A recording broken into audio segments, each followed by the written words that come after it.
lost all control. Her gravity is all that I know. She's over me. She's over me. She comes with her hypnotic dance. She holds me here with only a glance. She's over me. She's over me.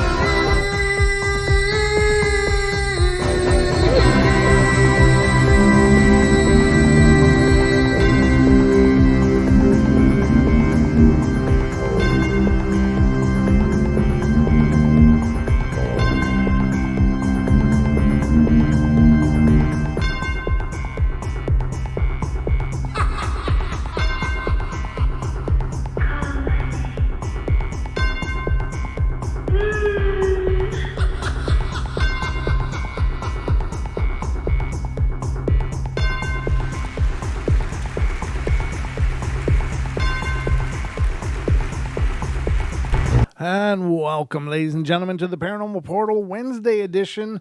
This is 2 hours of paranormal fun, all for the price of 1 hour.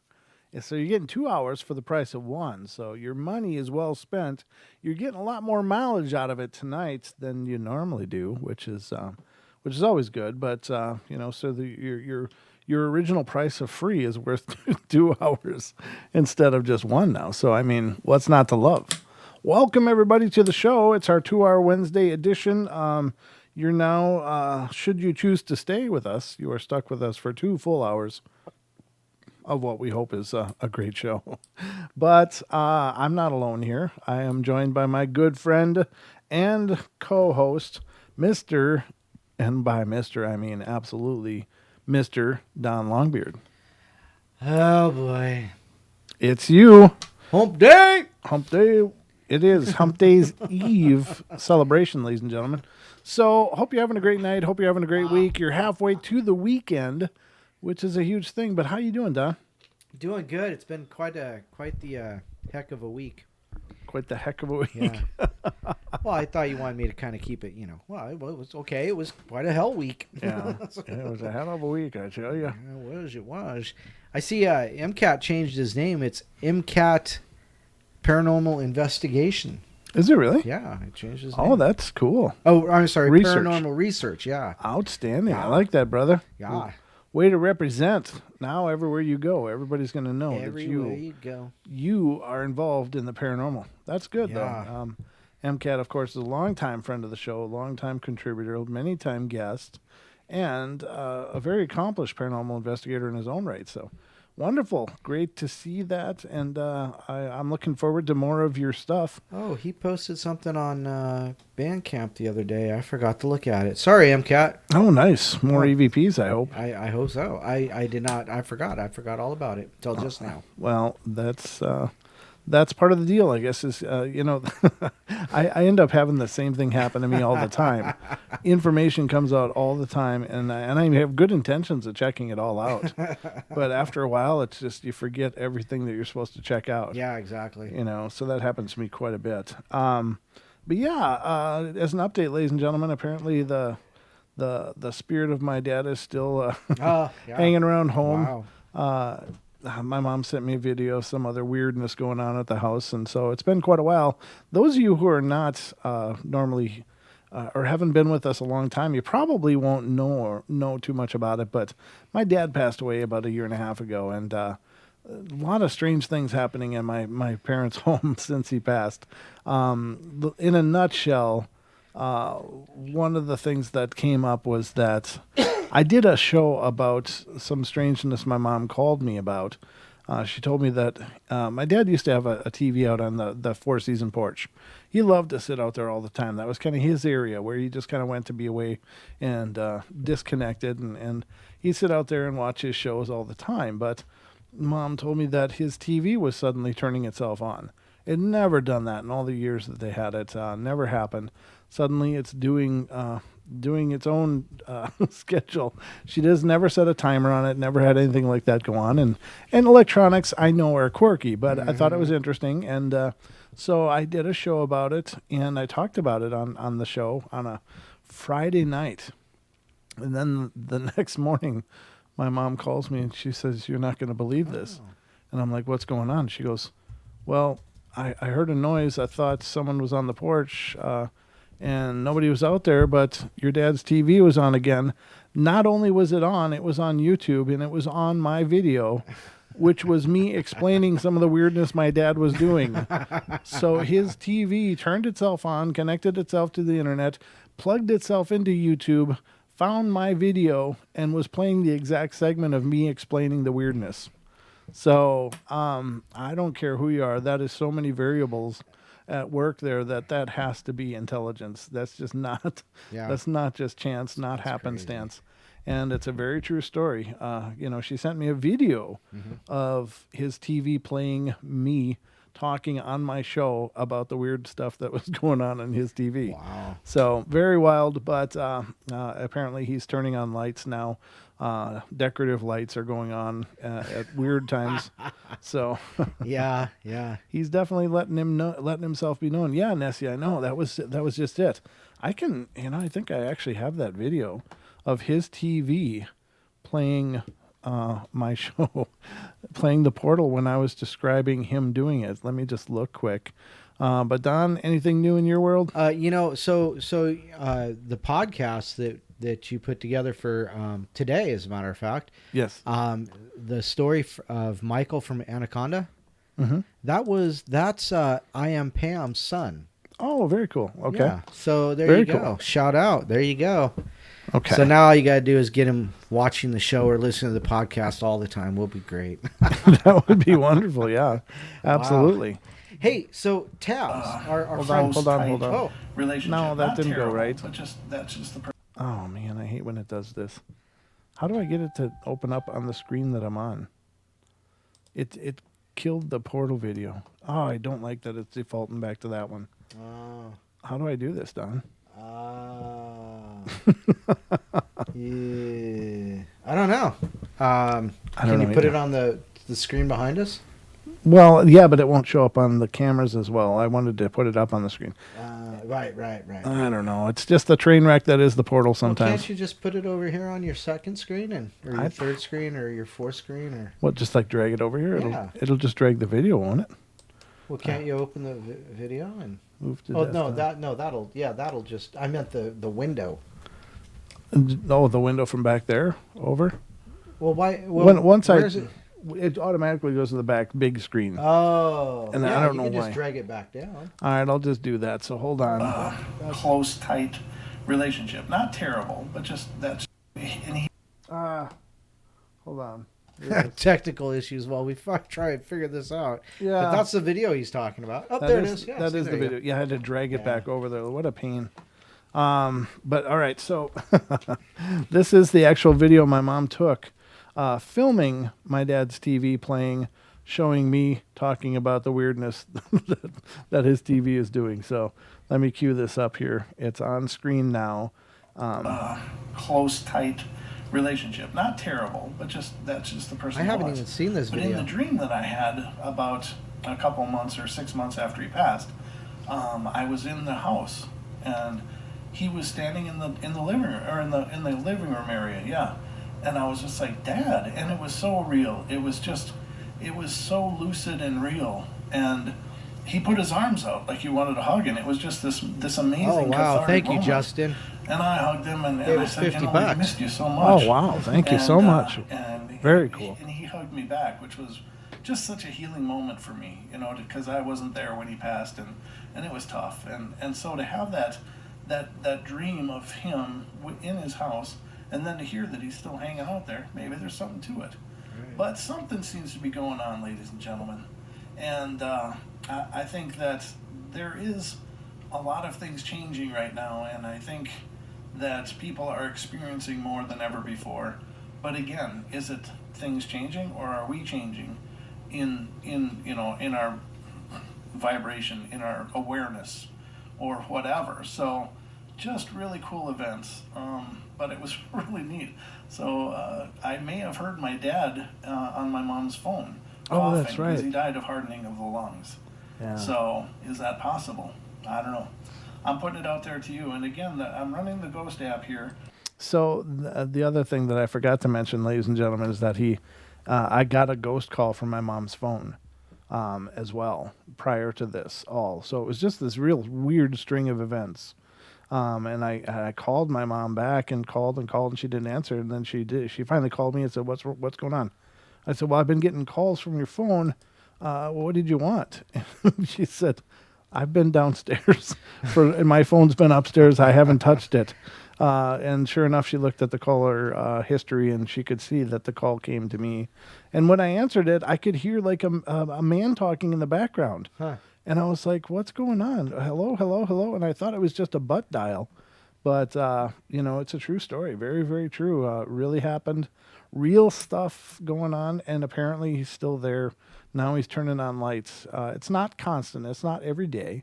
But it's been pretty consistent since the time he passed. Right. He passed in that very room where that TV is, by the way. So that was the room. He passed away in his Wow. 4-season porch. So very, very bizarre, very wild stuff. But Awesome. that's just an update to those of you who may know. And if you didn't know, now you know. Now you know. For the people, they need to be in the know. Now you were all in the know. Wow. So yeah, Justin gave us $50. Woohoo! Justin, brother, man, a big hug. All you guys that are giving to us, big love, lots of love.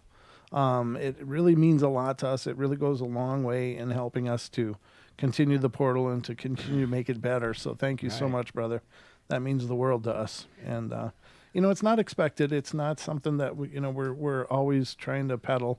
But when you guys do it, it means the world. Now, if all you can contribute is just to be here and share the news about the show, we love you guys too. I mean, it's not, it's just wonderful if it's possible. It sure helps us out a bunch. But Right. I don't ever want people to think, well, that it's kind of expected, because it's not. No. But when it happens, it's certainly a pleasant surprise. So thank you all so much. So the chat box is dead again. Oh yeah, I didn't fix it yet, did I? I forgot that part. So so- our friend Taz, she a couple I don't know, it was like a month and a half, 2 months ago. She asked, for the address to the studio. So and she says, "I want to send you something." So it came in yesterday or the day before. Just yesterday. Just yeah. yesterday. Just And- let me put it on Beard Vision Oh, here. yeah. Hold on. You had to make it big Yep. So because let's my head is so big. fill it with that beard. Fill it with all that flowing Yeah, loveliness. watch this. This is awesome. Durr. It's a comb over. Okay. Anyhow, so anyhow, she made me something and sent it here. I thought you guys might like to see it. So it is a black-eyed bean. It's got black eyes. It's got a big long beard and a nice flowing mustache, and of course the beanie on top, and of course you got the little black eye right there. That's awesome. I don't know what I'm going to do with that. I think I'll put it in my That is awesome. I think I'll put it in my studio.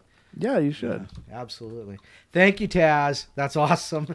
Is she in here? No, I don't think she is, Oh, but okay. well, I'll have to mention it again. Yeah, but that is really cool. It's a black-eyed bean, which black-eyed bean. which is a term that Don made famous, ladies and gentlemen. No, if you're not you familiar made it with famous. we'll have to get that clip ready for the Halloween show too. Oh, it's ready to go. Oh, It's ready to go. I think I'm gonna grab the time slip one out too. oh yeah, yeah, definitely. And lots of strangeness happening on the portal, ladies and gentlemen. But well, sometimes the strangeness is just with Don's ability to remake up the English language as he goes. Do you see what I put up with? 2.5 years, mister. It's true. You know what my though. friend Jackie Gleason used to say, right? One of these days, How bang, soon? zoom to the moon. That's right. I'm just telling you.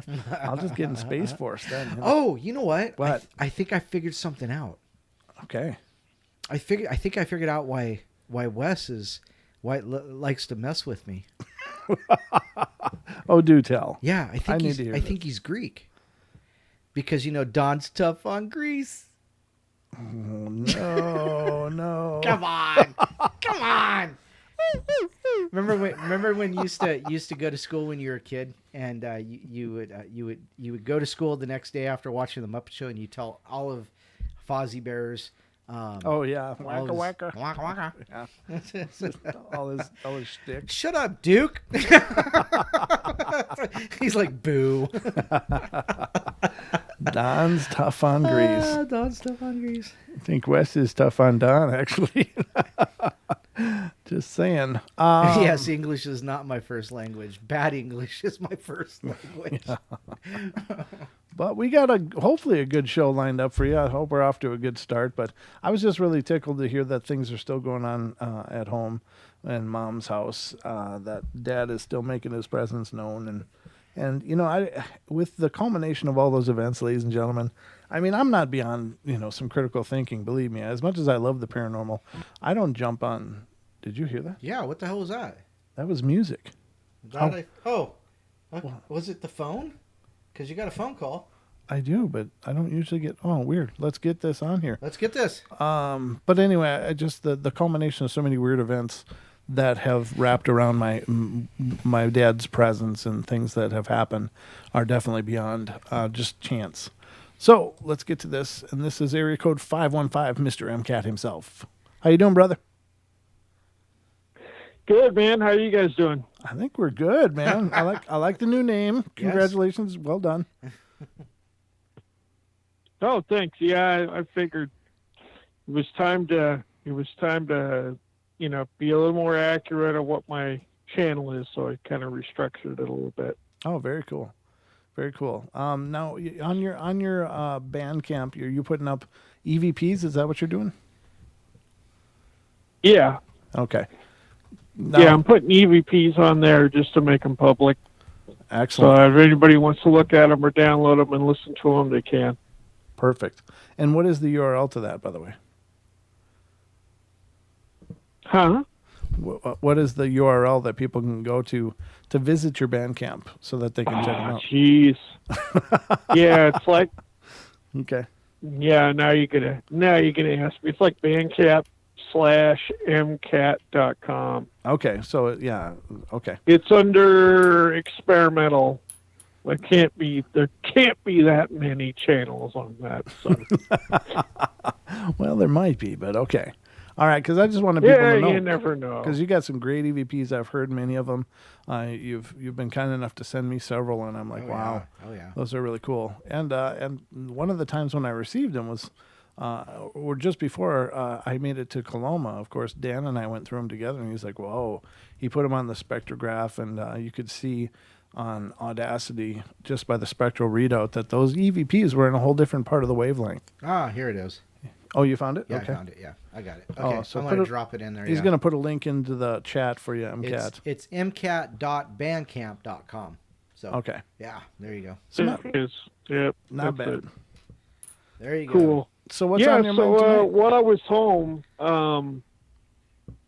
I know somebody that owns a bar, and it's an old building that's had a bunch of add-ons, and they said that one of the stories of things going on back there, and they just installed a new video system. Mm-hmm.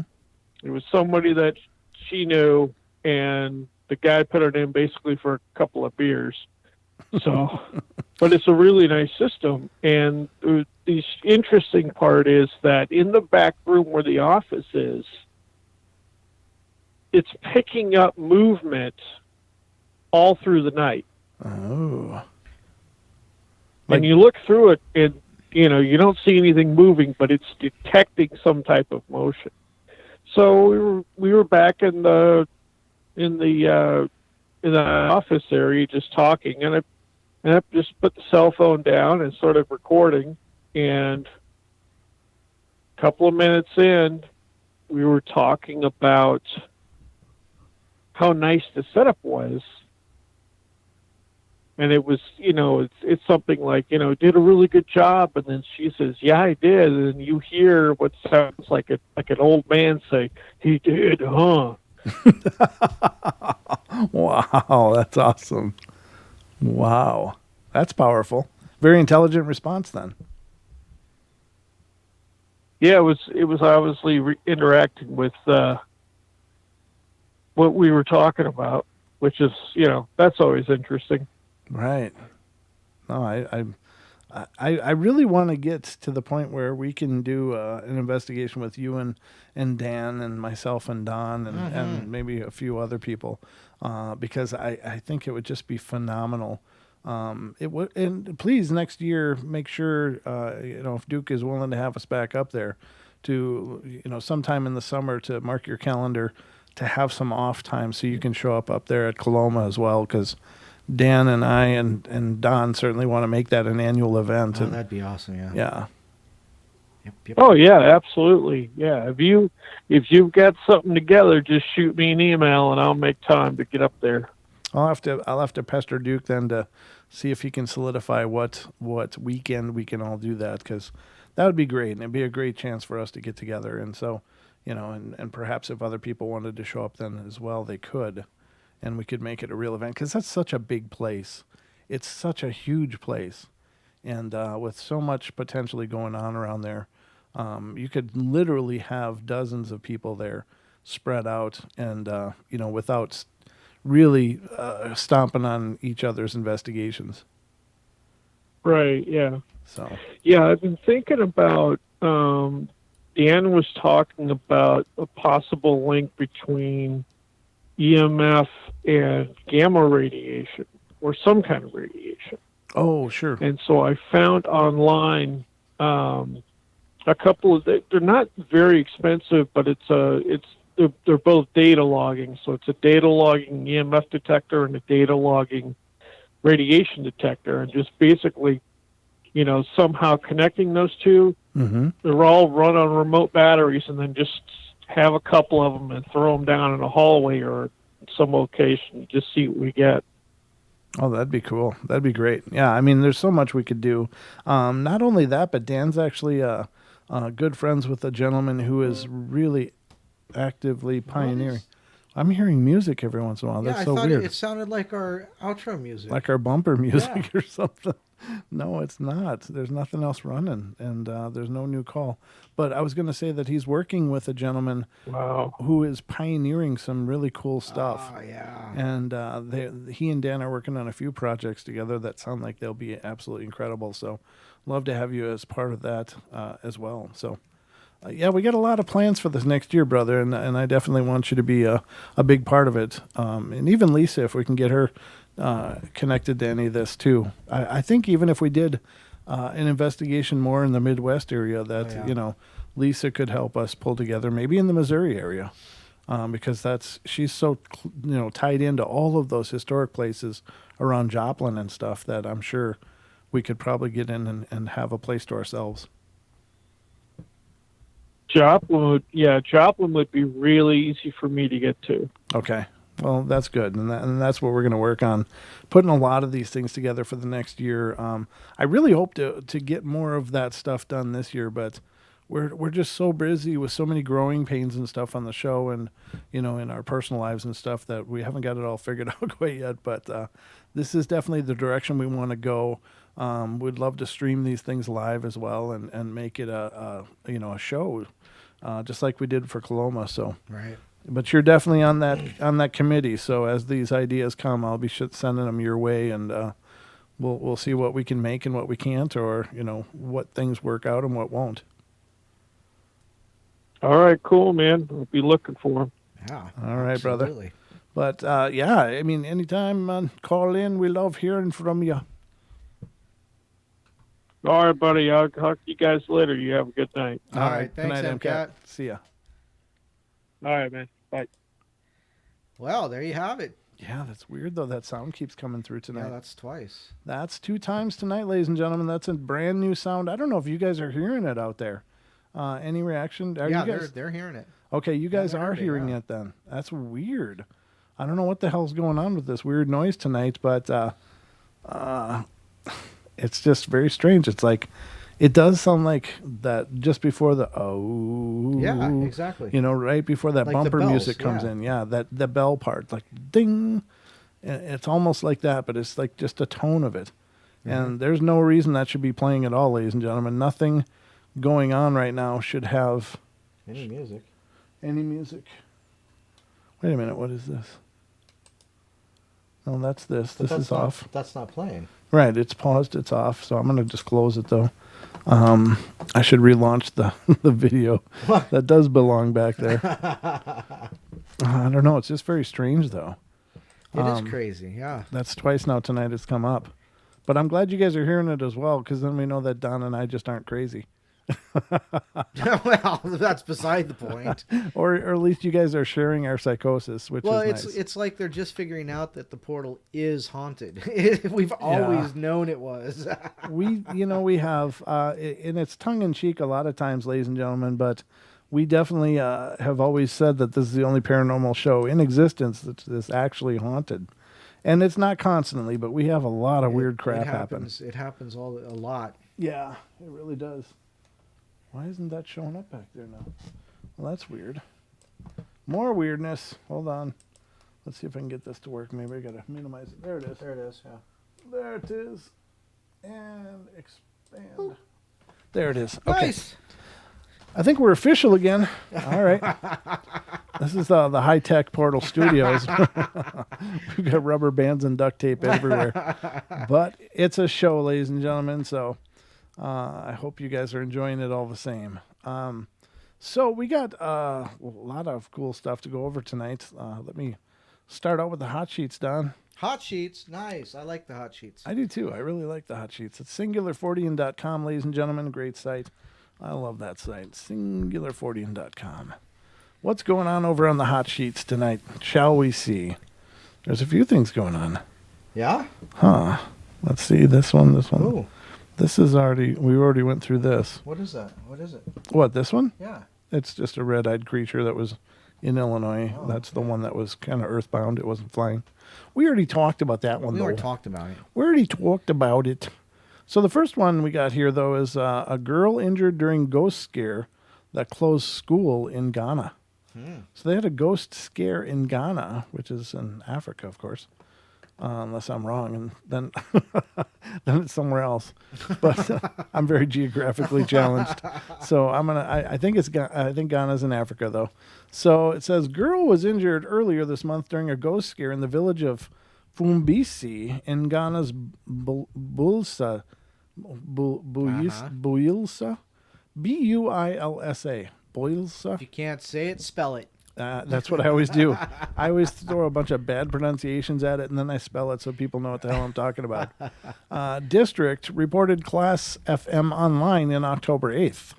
20 girls at the Fumbisi Senior High and Agricultural School collapsed between October 6th and 7th, allegedly due to the presence of a ghost on campus. Wow. The resulting ghost scare caused a student campaign that forced the school to close, according to authorities. A strange object which looked like a human being appeared where the children were studying, said District Police Commander for Builsa, South Superintendent Samuel Notoso. The human-like strange object was first seen around 11 p.m. that Sunday, and the students present became frightened and started running for dear life in various directions, he said. So one of the third-year general arts students, a lady whose name was given as Salome, are you serious? It's like salami. Salome, Salomey. And then a last name starting with A. Mayer. Yeah, I know, right? I don't mean to just totally brutalize somebody's name, but those are all different. Arkampong happened to jump from the second floor and landed on the ground, and so she got injured and was rushed to the Fumbisi clinic. But the information we have now is that she has been transferred to Sandima. Superintendent Notoso continued. Then, also around 1 a.m. this morning, Monday, October 7th, that's at dawn, some of the students, according to information we have, went to the house mistress bungalow and threw stones to damage some of her properties. Wow. From there, they continued to the headmaster's bungalow where they assaulted the night security man. Wow. So when the day broke, the troubles were all still going on. The school prepared their students' breakfast for them, but then said they will not eat. So the headmaster, in consultation with the DCE, whatever that is, and the regional director of education took a decision that in order not to sit down for anything bad to happen, they should close the school down until further notice. According to the information that we have, some of the girls have some attacks which looks spiritual. So they've been rushed to Sandima Government Hospital. The school has been closed down and all the students have left the campus, he added. The girls were hospitalized at the Fumbisi Clinic and Sandima General Government Hospital, but have since been released. I'm brutalizing the hell out of this story. A similar case was reported in India earlier this year when at least 5 girls attending government high school were reported to be possessed. In February, while inmates at a women's prison in the Tihar jail prison complex in India reported that repeated encounters with the ghosts of a mysterious wailing woman in August, and in October of 2018, parents in Peru were concerned that demonic forces had possessed their children following an incident at a boarding school involving a Ouija board. Oh. Womp, womp, womp. Darn Ouija boards. I wonder if that's the Veronica story. It might be. Peru one. Yeah, probably. In each case, reactions have been mixed. Some believe the cause to be paranormal, while others suspect mass hysteria. So far, the experiences remain unexplained. So we got that going for us. But very wild. Outside of some really brutal pronunciations, I thought that was a good story. Yeah. Yeah. Outside of me absolutely hemorrhaging with syllables, I think I did well. You did well. All right, so there's another one here on the hot sheets that's going on today, and it's the Pine State Phantoms documentary puts emphasis on witness testimony. Let's just see what's going on there. I love this site, singularfortean.com, ladies and gentlemen. It's the greatest place for quick paranormal news. Pine State Phantoms documentary puts emphasis on witness testimony. And it's, of course, there's a video, which is a trailer for the video. It says, investigator and filmmaker Nathaniel Brislin embarks on a journey into high strangeness with fellow investigator Carac St. Laurent as they investigate strange goings-on centered around one woman's Sabattis, Maine home in the upcoming documentary Pine State Phenomena, or Phantoms, rather.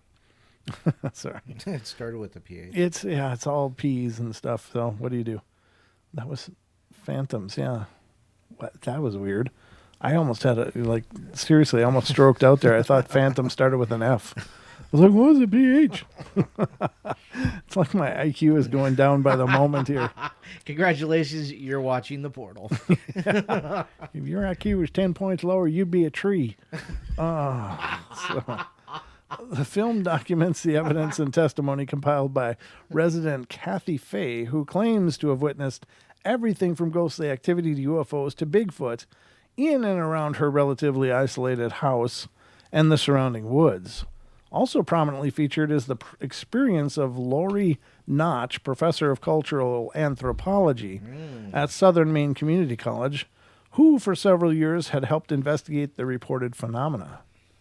Brislin and St. Laurent generally let Fay's evidence speak for itself, rather than offering their own explanations, although efforts are made to rule out certain mundane phenomena. The film is more about documenting the witness's experience than it is a scientific deep dive into the evidence examination. In that sense, it's a true documentary, certainly more so than the more scripted shows and films that have come to dominate the industry. Visually, the film is consistently engaging. It's shot entirely with handheld cameras, giving an investigator's eye view of the events. That combined with peppering of... It says with a peppering. What is this, lunch? Well, at least it's not assaulting. Well done. Ba-dum-bum. That's not exactly what I meant either. But it was really clever. I did like it.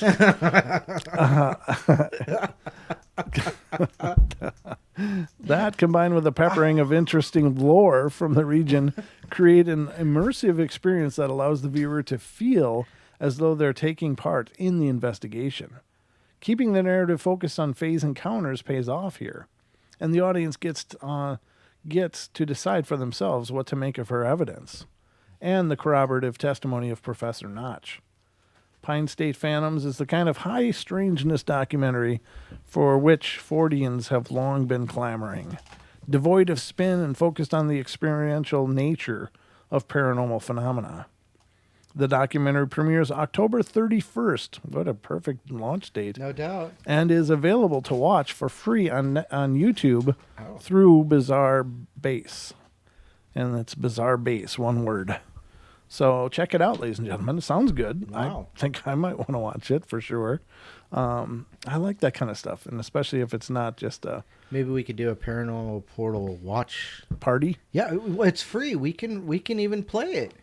Well, it's still copyrighted, though. No, it's not. Yeah, it is. No, they said it's free. We can do that. You said we could do it. Let's go to Don's legal corner and see how he's interpreting the law today, ladies and Now, gentlemen. this is what I think it says.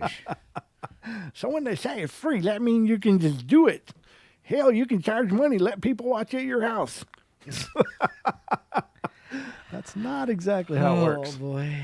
I'm just saying. I think it's still copyrighted. So Nessie, did you get enough snacks for us? what happened? She left the room to get snacks. There's food happening and we don't guess. have any? Oh, by the way, they mentioned in the chat that the F word you were thinking of is food, Brent.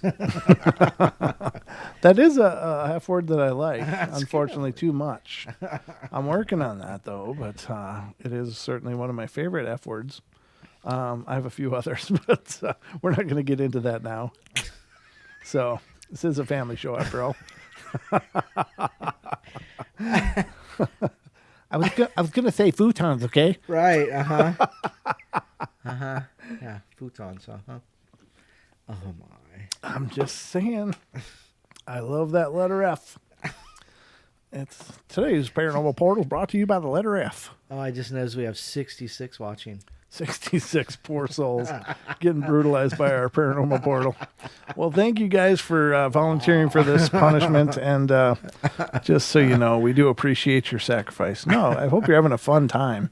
We try to have a good time doing the show because, the paranormal's heavy. It's a dark topic, so we like to have fun with it. There's about a gajillion other channels out there doing the spooky version of the paranormal, and I don't think we need to do that because it's it's already creepy enough. I think we crossed it back over to Food Network because Tony with Crow Creek, he says Brent meant fat bacon. I don't like bacon as much, though. So no, I didn't. I do. Don likes bacon, however. William Benefits says fatback. Yeah. I'm more of a sausage guy myself. Yeah. He loves the sausage. I do love my sausage. That just came out all sideways, didn't it? Fish on!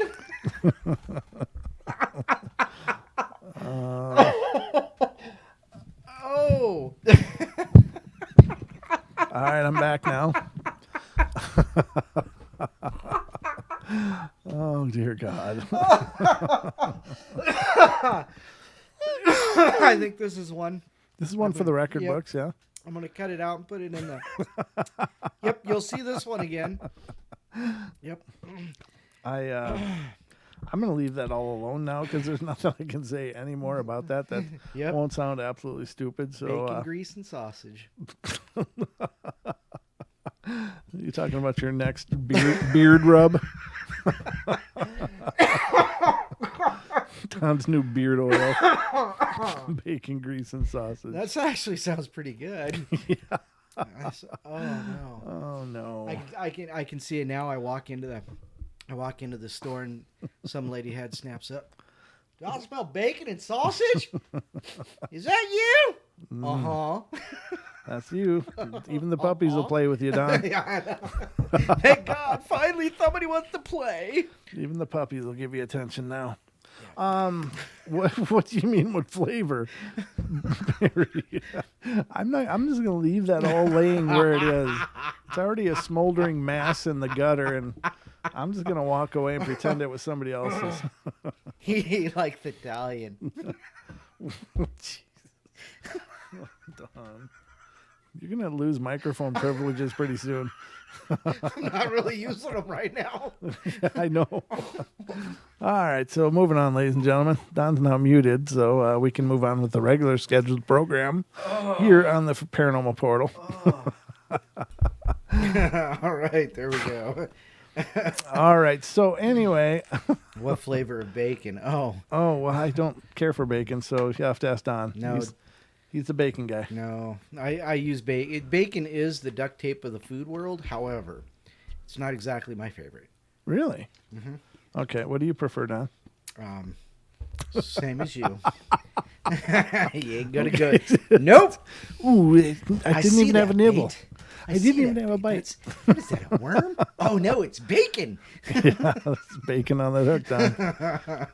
No, I don't know what to say. So let's move along, ladies and gentlemen. While there's still some sanity left. Elaine needs a shower now. Oh, wow. We're getting all steamy up here in the portal. Wow. I don't even know what to say now. Deb says, Brent, the sausage man Thomas. Jesus, Deb, you're not helping. It's nice not to be picked on for once. This can now just be, let's Bigfoot, Don. How about Bigfoot? Bigfoot likes How bacon about that too. Bigfoot? You hear about wow. Bigfoot, Don? Oh dear Lord. Yeah, it doesn't, honest to God, ladies and gentlemen, you'd think I would be, I consider myself an intelligent person, but I can walk straight into a wall like nobody's business. It's just like, it comes out of my mouth and I'm like, oh God, what do I do now? How do I recover? How do I save this? I don't know. I don't know how to save it anymore. So I'm going to move on to Bigfoot. Here's a weird big. He likes it when you call him big sausage. Oh, shut the hell up. Tony said it, not me. Who did? From Crow Creek. Oh, Jesus.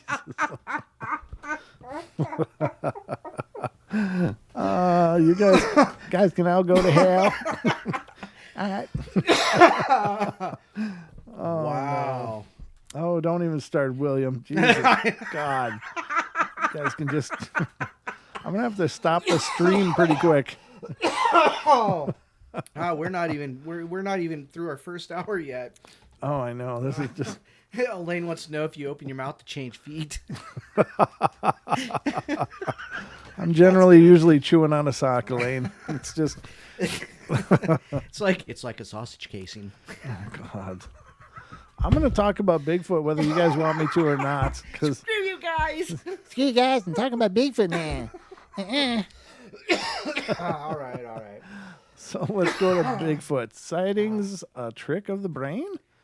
This reader presents his theory. Such sightings are Gnostic overlays of the visual cortex. Okay, I'm done with that one. Too many big words in the first sentence. No, it's like, come on. So there's apparently a Bigfoot cover-up scandal in Tempe. Oh, okay. It says, I was back from a party late at night before I saw a big shadowy creature in the distance. I thought it was another person from the party before it walked into the light.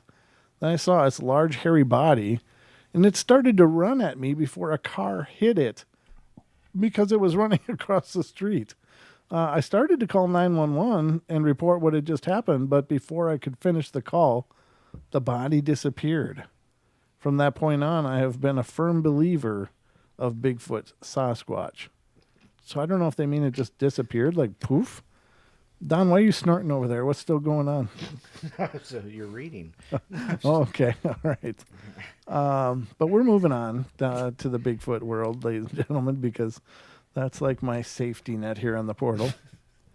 So there's apparently a Bigfoot scare in Northern California. It says, I was walking in the woods with friends, and we heard what sounded to be like heavy breathing, and then we decided to run. And as we were running, we heard slashing around in the bush, and we turned around to see what it was, and it was an 8-foot-tall, 400-pound beast staring at us as it was all black and looked like a gorilla. Huh. I don't know. That sounds like if it's 8 feet tall and it's only 400 pounds, that must have been like a real rail-thin Bigfoot. No doubt. Yeah. Wow. I don't know, ladies and gentlemen. Or a large sausage. Shut the hell up, Don. That's what hell of sausage. I got a call here. Let's get to the call. Excellent call. Maybe this will improve my night. Caller from 903, you're on the air. Hello? Hello. Welcome to the show. Who are we talking to tonight? This is Justin again. Oh, Hey, Justin. What's going on, brother? Hey, I'm doing good. You're bringing up Bigfoot topic, and I thought I'd share a short story if that's okay. Oh, Yeah. absolutely. Please do. Yeah, definitely. Well, my girlfriend and I were, we like to hike and, just spend days outdoors and everything. And there's this reserve, nature reserve, just north of town, and it's called the Mineola Nature Preserve. Okay. It's just south of the town of Mineola, Texas. So, Gotcha. and we were walking down the trail, and we're about a mile in on the trail. It's very secluded, very remote, and we got to the end of the trail, and we heard this this blood curdling scream, like this. Oh, okay. It sounded like a female, but then it ended up as a howl or something. It was really creepy. So my girlfriend, of course, freaked out, and she immediately started running towards the direction of the park entrance. And Yeah. I followed her, and I was pretty perplexed by the sound myself, but Yeah. we were walking down the trail she was kind of jogging. I was following her, and I'm like, "Are you okay?" And she's like, "It's following us." I'm like, "Okay, well." At the time, I just wanted to give her back to to the vehicle to make sure she felt safe and secure and everything. And Yeah. I didn't sense anything following us or anything. I heard the noise, but I didn't sense anything following us ever since. Okay. So, and we get back to the vehicle, everything's okay, and the day elapsed, and we had dinner, and she was just not okay. Right. Something like depression, came over her for the rest of the night, and after that, we kind of forgot about it, brushed it off, and everything. And years later, my brother got me addicted to this channel. As you should know, is Sasquatch Chronicles. No. Oh, yeah. Who's that? Yeah. We're pretty familiar with So my that. brother got me addicted. To that, and I started, hearing, other testimonies of this blood curdling screams Yeah. that they, allegedly they make. Mm-hmm. And once I heard that podcast, I'm like, it just brought my memory back to that day. Oh. And then I did some research on the internet that Mineola, you just type in Mineola Nature Preserve, and it's a huge hotspot for Bigfoot, apparently. So I was like, whoa, well, Wow. that can't be too much of a coincidence, right? Is that it now, just for the sake So, of geography, is that near the Big Thicket, or is that, I don't know anything about the area, but I always hear about the Big Thicket in Texas. The Big Thicket is southeast Texas. This is northeast Texas. Okay, sure. So it's Up by Oklahoma there? so it's about not quite. It's about it's about 120, 30 miles from east of Dallas, directly. So, Oh, okay. Gotcha. it's just north of Tyler, Texas, where I live. So. Oh, okay. Very good. Yeah, so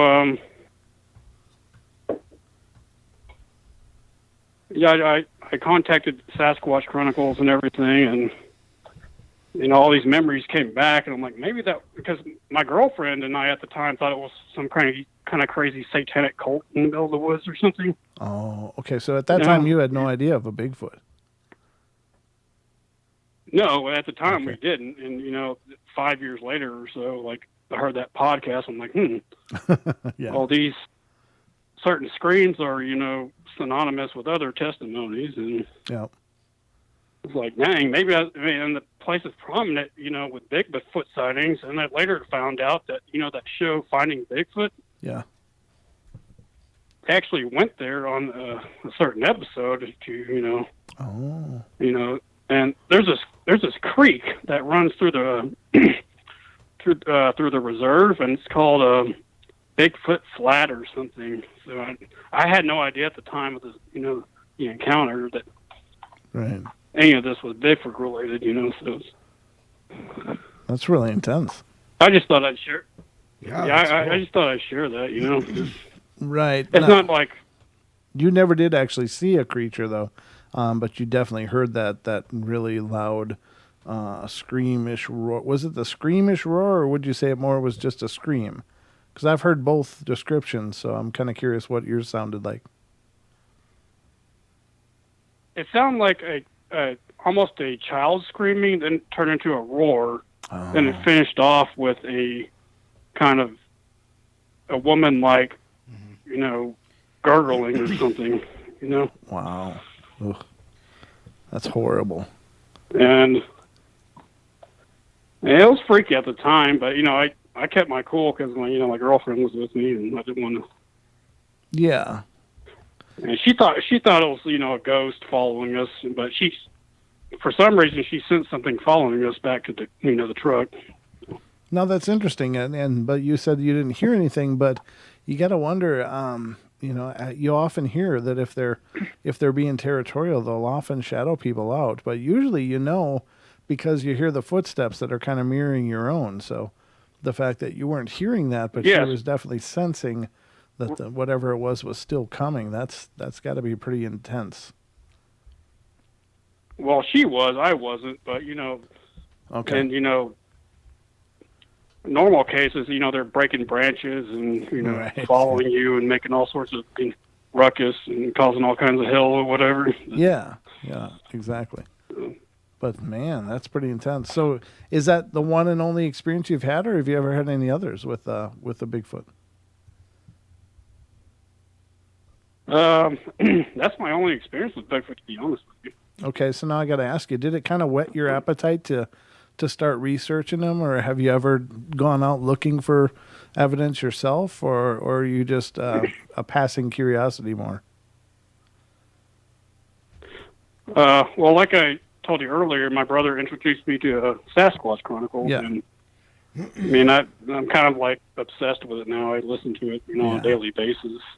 Yeah, it's an incredible show. But my aunt, Go ahead. my aunt lives south of Tyler here in a pretty remote region. She owns about, I guess, 50 acres of land, and she says she's been hearing some weird things in the forest. So I was thinking maybe my brother and I can go out and investigate and see what's going on.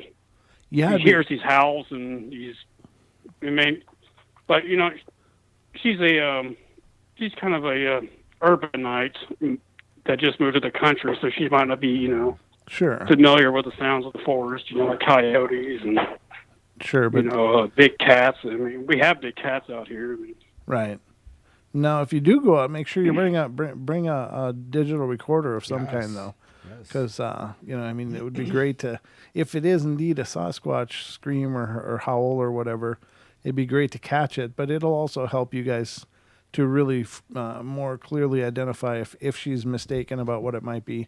At least you can help her identify that to put her mind at ease. Yeah, well, if I come up with anything, I'll definitely let y'all know. Oh, please. Yeah, we'd be honored, brother. Absolutely. But I really appreciate you calling in. This is really cool, brother. It's great to hear from you.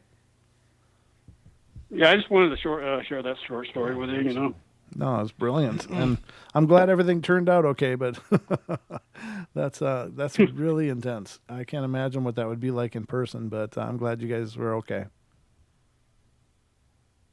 Yeah, and thanks for listening to my story, and I love the channel. Oh, thank you, I'll brother. keep on watching. All right. Yeah, and we appreciate your donation too, bud. yeah, of course. Yeah. Yeah, anytime. Man. All right, brother. Awesome. Thanks again. Have a great night. All right, good night. Wow. So I bet you he was listening to like the Sierra sounds because he's what's his name? Ron What's his Moorhead? name? No, Wes. Because I know Wes has played him several times. Right. So No, I mean, well, it's the Sierra sounds really aren't as much screaming as they are just the Japanese, the samurai talk samurai. down. You know, it's the Right. real choppy delivery and such. But there are, of course, many stories Right. of people hearing what sounds like a woman screaming that turns into a roar, and that's a real common sound. But you know, it's gotta just. I think indeed a lot of places that. They think their woods are haunted because they hear a woman screaming in Right, them. right. I always think of that sound. Like, oh yeah, I bet you they're haunted by like an 800-pound hairy ape-looking man. Yeah, No doubt. but how absolutely horrible would that be to be out there and just to hear that in person? So just think about it, Don. When we were checking out that structure, if we had heard Oh, I'd have shot myself. Don't run, Don. They eat scared people. Right? yeah. He won't come near me, though, because I smell like poop. And besides, if I was the only one armed at that time. That's true. Yeah, yeah. But no, I think it's certainly. I can't say I've ever experienced that. I've experienced a growl, and that was Right. enough for me. But I think a scream would have probably made me stroke out No. at that point if it had decided to scream or yell really close like that. Now, when Wes was on the show, he went over a story of some woman. I forgot her name. She was from England, Right, but he yeah. played that and that whatever. When that thing came up on the rise to where she was, it was not real far away, like 30 feet. And according to her, it screamed so loud that and then slammed its hands into the ground. And the next thing she knew, she was laying by her car all scratched up from being dragged. Right, right, So whatever that sound was enough to actually knock her out. right. And you say, you think of things like infrasound, and maybe that's what it is. I don't know, but man, they're apparently their screams and their howls and their sounds are so intense. Enough to incapacitate you. Right. It's like non-lethal warfare kind of stuff that the Pentagon develops, but they can just yell it. That's incredible. Wow, yeah. That was pretty incredible. And then he turned around and he did play the Sierra sounds for her, and she said that is exactly what they sounded like. Right, when they were bickering back and forth. Right, Yeah. yeah. She was sure that thing was going to kill her, but the female one was talking him out of it. So That looks yeah, like, I mean, sounds really. like a mother and son kind of Right. thing. You're just gonna stop doing what you're doing, young man. Yes, mom. Yeah, kind Okay, of, yeah. But always love to hear from you guys. If anybody else has a story or experience that they'd like to share, please call in 720-923-0500.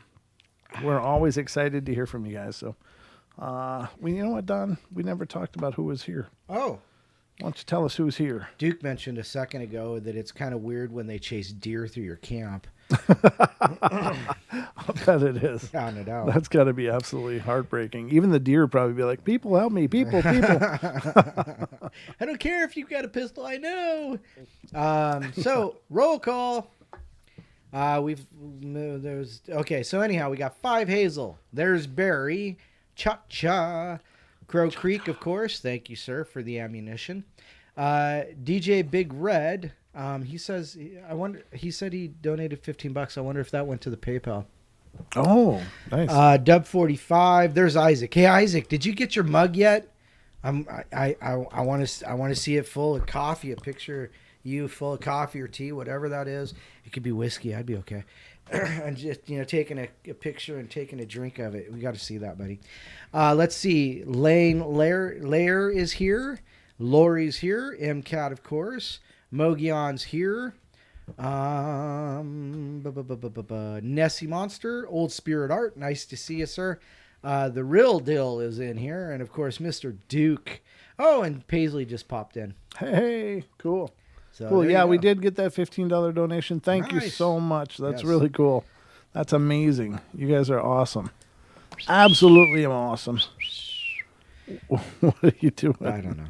Oh, okay. I don't know. It's not my day. Now that I opened up the email, I got to check everything else. No, Okay. Yep, we're good. Thank you so much for the donations, guys. yeah, Those that's mean the awesome. world to us. They really do. Now, if you want to do something even cooler, you could go to the Teespring store at teespring.com/stores/paranormal-portal, and you can buy a T-shirt. You could. Or, and then you have something for your money as well. well, yeah, but you can have either just that warm, fuzzy feeling you get from helping out the portal, or you can get some fine gear as I'm showing you now on the screen. Oh, nice. Yeah. There it is, ladies and gentlemen. So far, it's the Paranormal Portal winter collection that we're rolling out. These, of course, are the winter ninja clothes. You'll blend right in Oh, no. Yeah. to help you stalk prey on the frozen tundra. They won't see you coming. But As long as you keep your chest in the snow. But you know that sticker, I'm kind of amazed at how big that sticker came out. yeah, that was enormous. That looks like it belongs in the back of a truck window or something. Yeah, exactly. Very It looked big. good in a truck window. Yeah. So did Isaac get his cup? No, I didn't. Haven't seen it? I Okay. don't know. Okay, let us know, please, because we. Oh, yeah, he says, yeah, you got it. It's really awesome. Thanks, Brent. So there you go. Aw, you guys are welcome. Thank you guys so much for being here that night to participate, and we'll do more giveaways in the near future. Of course, it's a lot of fun, and it's our way to give back to you guys as much as we can. I'd love to give you all a T-shirt and a mug and just say, hey, thank you, but unfortunately, I'm not fiscally gifted enough to do that. So the best we can do is give you guys little opportunities to win on a giveaway here and there. So we'll keep doing that, and I really appreciate everybody's participation. And that was I don't know if I don't know if they ship to New Zealand. boy, that's a good question. I know that some of the stuff can be shipped out to England, Britain, but I don't know if they ship to New Zealand. Let's just do a quick Google search, which should be here. Does Teespring ship to New Zealand? All right, so let's see. I'm looking now. I got to open up this link. New Zealand T-shirts. They obviously have Teespring stores available for New Zealand. Let's see. Shipping times, cost. Company about support. Yeah, it doesn't say anything about not. So I might have to get hold of them and see if they do. yeah, it looks like they do, but I don't see anything that says we don't ship to New Zealand. It just says costs in the U.S. and then shipping times and costs for the EUR and rest of the world. Right. So let me read. It says 28 countries. What the hell? It doesn't say what those 28 are, but Yeah, it does. oh, EU countries. It does ship to Australia. Ships to Australia. Where are you seeing that? Right Here. there underneath your down. Austria. Oh, I'm looking at the grid. Oh, here. Yeah, because it goes UK, UK, EU, Canada, Australia. So I mean, if you'll have to, yeah, I guess we'll look and just find out specifically for you. But I think so. But if not, yeah, I don't know what to tell you. But so far, it looks like they should. I don't know if it's the same between shipping to Australia and New Zealand. Yeah, I don't know. Or if that's if oftentimes New Zealand is omitted. I don't know. Right. But anyway, let's continue on with our. So Five Hazel says a dog could smell another dog in heat 10 miles away. How far do Sasquatch smell? Well, I know people have told me they've smelled them from quite a ways. Don, I think it's the how far away can the Sasquatch smell other things? Oh, I don't think. I was just thinking of skunk apes. You know?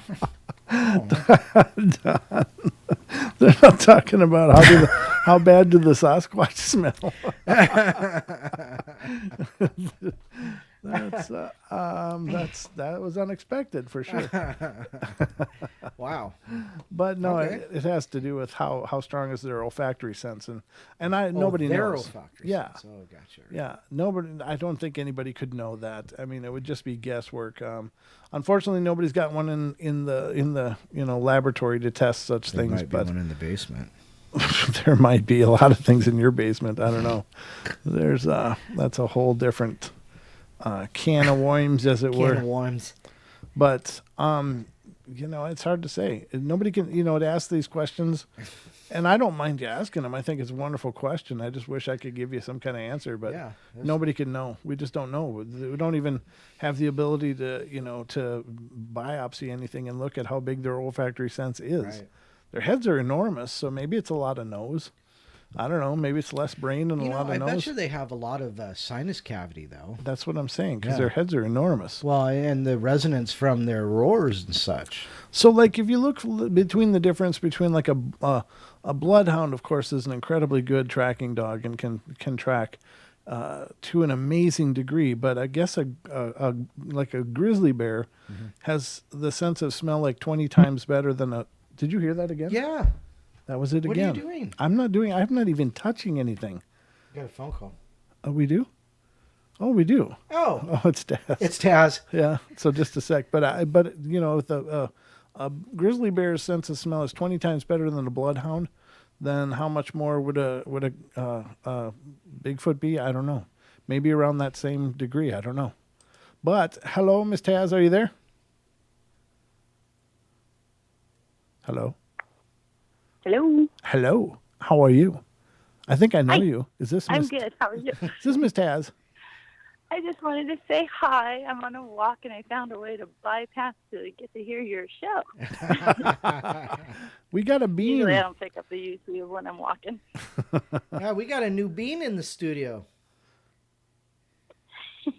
I missed the first part of the show, so I didn't know if you introduced that bean. We Yes, did. I We did, we yeah. showed off that cute little bean, and Don's gonna take it and Put it in my studio. put it in his studio. Yeah. He's depriving me of the bean here. right next to the cup that Lady Death sent me.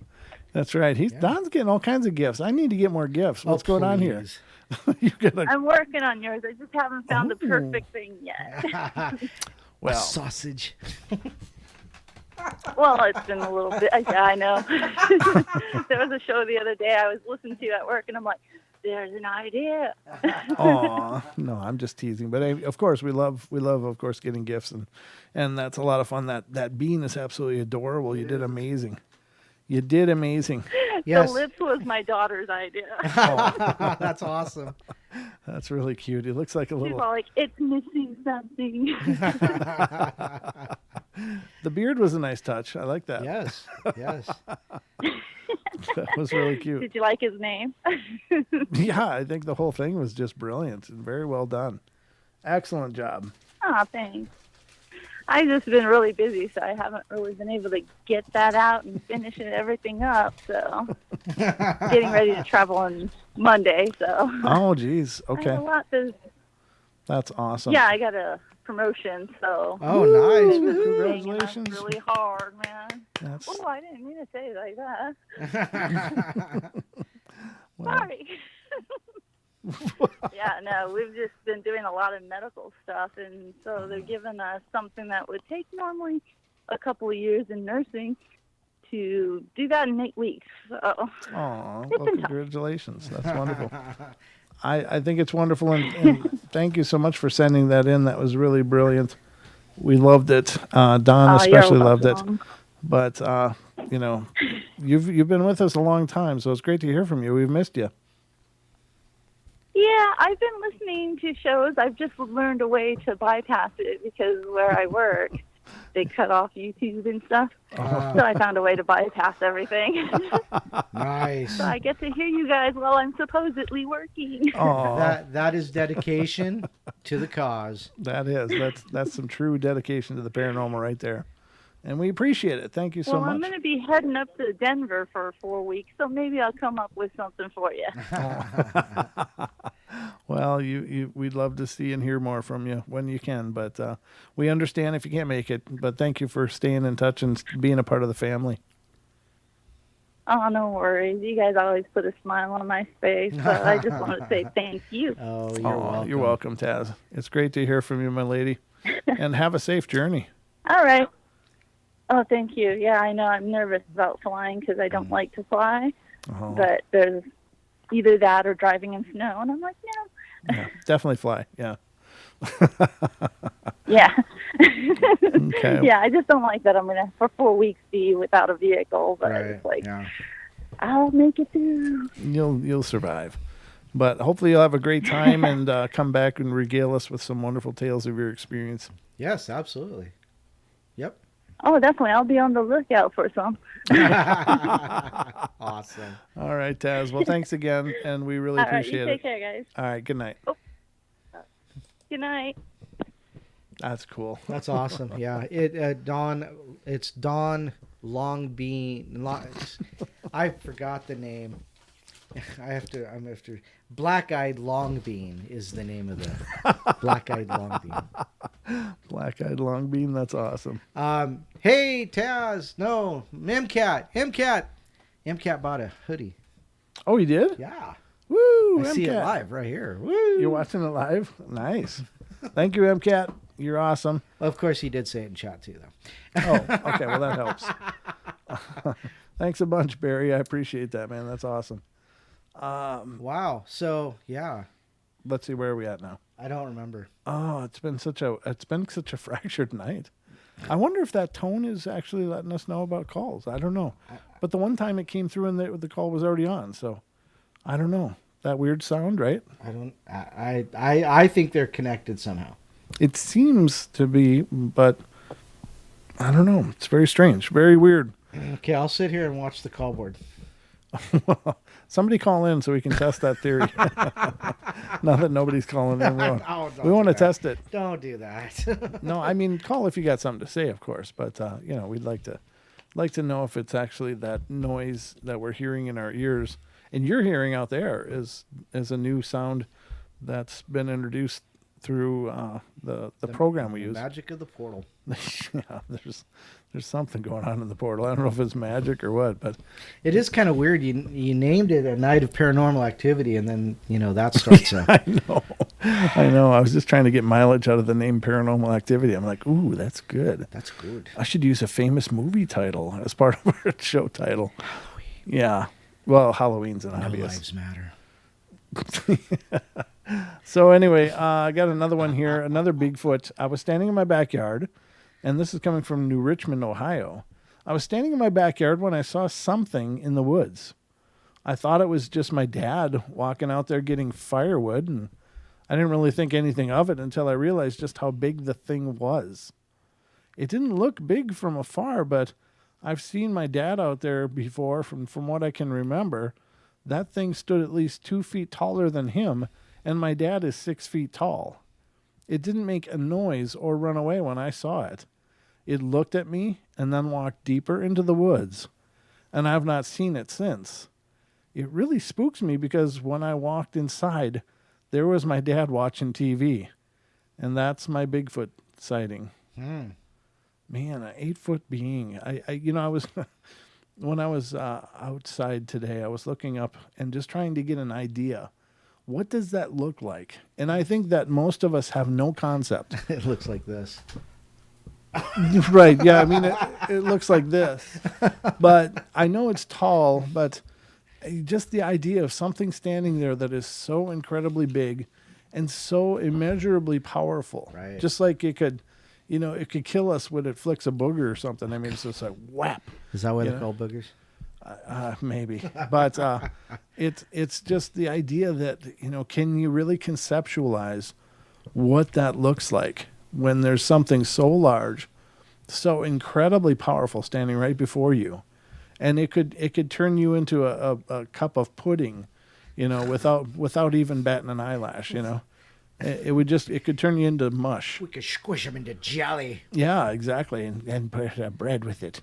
But I think that we all have an idea of, oh, let's see something that big, what would that be like? But I think if it's really there, and you realize the kind of space that takes up, how close it is, how absolutely, immeasurably strong these things are, and absolutely vulnerable we are in comparison. And all of those things coupled together, I think it's just got to be about the most terrifying thing you could ever lay your eyes on. At least one of them. I mean, of course, in the paranormal, we hear many different things that are absolutely terrifying. But that, I think, just by virtue of it being so far out of our range of what we understand and accept, that to me is just profound. So I don't know. I was thinking about it, and I don't think I am capable of conceptualizing the impact that would have. Right. But it's no wonder that people see that stuff and they just can't move. Yeah. I heard it and couldn't move. And that was just a sound. But it's because I mean, honestly, I had no concept of what made that sound at the time. I just knew it was the most horrible, ferocious roar or growl I had ever heard. And it scared every fiber of me into just complete uselessness. Right.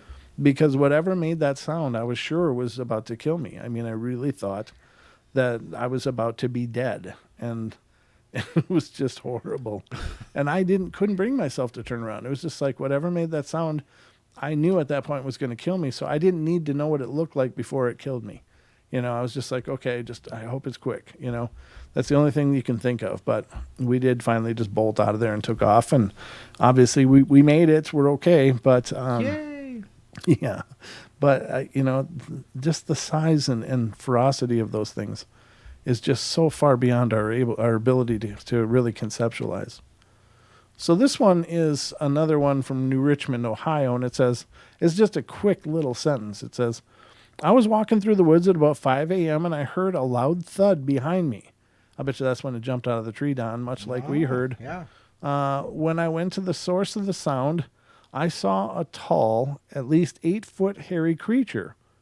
I didn't see the color of its eyes, as its back was to me, but I did see its thick fur. Well, I ran out of fear of my life, and luckily he did not see me. Well, I don't believe that for a second. I don't think that thing jumped down and thumped like that. It knew you were there. Right. I'm sure they hear better than us. They smell better than us. Well, if not, maybe if we've had a shower. But no, I mean that their sense of smell is so much stronger than us. Right. That I think anybody fooling themselves into the fact that, well, I just snuck up on them. It's like, no, I'm pretty sure they probably know you're there, but maybe they weren't threatened at all by you, or they just wanted to intimidate the hell out of you. I think if they are intelligent beings, and I believe they really are, I think that their intelligence is somewhere in our neighborhood. I don't know. Maybe they're well beyond us for all I know. Sure enough. But that they sometimes just do those kind of things just for kicks, because they have to know how much bigger they are and how absolutely silly and stupid we are in comparison, just because we are small and weak. But, and I'm not putting down human beings. Believe me, that's not the scope of what I'm saying. But just I don't think that unless we're holding a gun, they don't really have a lot to worry about. Right. And they know what guns are. By every account that I've heard, they know what a gun looks like, and they know what they do. But if you're unarmed, I don't think for the most part they'll go out of their way to make any trouble for you. They really don't seem to like guns, though. They really don't. And granted, I guess that's level in the playing field some. All right, so this one's interesting. And a lot of these are really, really, really short, little quippy information. But it says, Bigfoot drinking from Jordan Pond in Maine. It was big, at least 8 feet tall, glowing orange eyes, 50 times the size of me, and I was 8 at the time. Well, I was terrified. It bent down and started to drink from the pond. It spotted me, stood up. The moment it stood up, I ran away screaming. I told everyone, but here's the common thread. No one believed me. That poor kid, he's 8 years old, and he just saw the most terrifying thing of his life, and nobody believed him. That must have been horrible all by itself. Oh, this is interesting. Sasquatch infiltrates tactical drills at Willard. What? What's MO, Missouri? Yeah. Yeah. So in Willard, Missouri, it says, me, my girlfriend, and my buddies were out doing a survival airsoft challenge. Oh. It started at 6 in the afternoon and ended at 6 in the afternoon the next day. It was me, my girlfriend, my friend Blaine, it says on SEAL team. They called themselves the SEAL team. Parker and Bloomer were the Taliban, and this took place on 120 acres of forested land in Willard, Missouri. After it had gotten dark, my girlfriend had to go home, so we were advancing back towards the house, aka the front 10 acres. On our way back to the evac, Blaine saw something black and large run on 2 legs across the road. He thought it was Parker, but Parker was wearing BDUS. What the hell's BDUS? BDUs. What's BDUs? Battle dress uniforms. Oh, okay. Thanks. And it was light enough to tell the difference. And I'd seen this thing once before, and now twice. When we made it back, Blaine and I explained what we saw to the rest, and they all said they saw it too. 7 foot 5 inches, black, 2-legged creature running across my road in the woods. Me being a person of it was probably a deer, turned immediately to that was something crazy. And we had all come to the agreement that it might have been a Sasquatch. We took Haley home and came back and camped out the rest of the challenge with caution. Huh. Well, there you go. I don't know. That's a little interesting. What? They were the Taliban. Yeah. No, he was on SEAL team. Right. That's funny. Right. They're doing reenactments or whatever. That's cute. Have you ever done airsoft, Don? Hell yes. Have you? Good Yep. time? Yeah, I enjoyed it. Yeah. Yeah. I never did airsoft, but I did the paintball. No, we did airsoft. Yeah, I did paintball. That was fun. I had a good time doing that.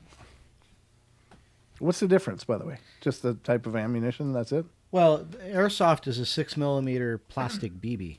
Okay. So it's basically plastic BBs.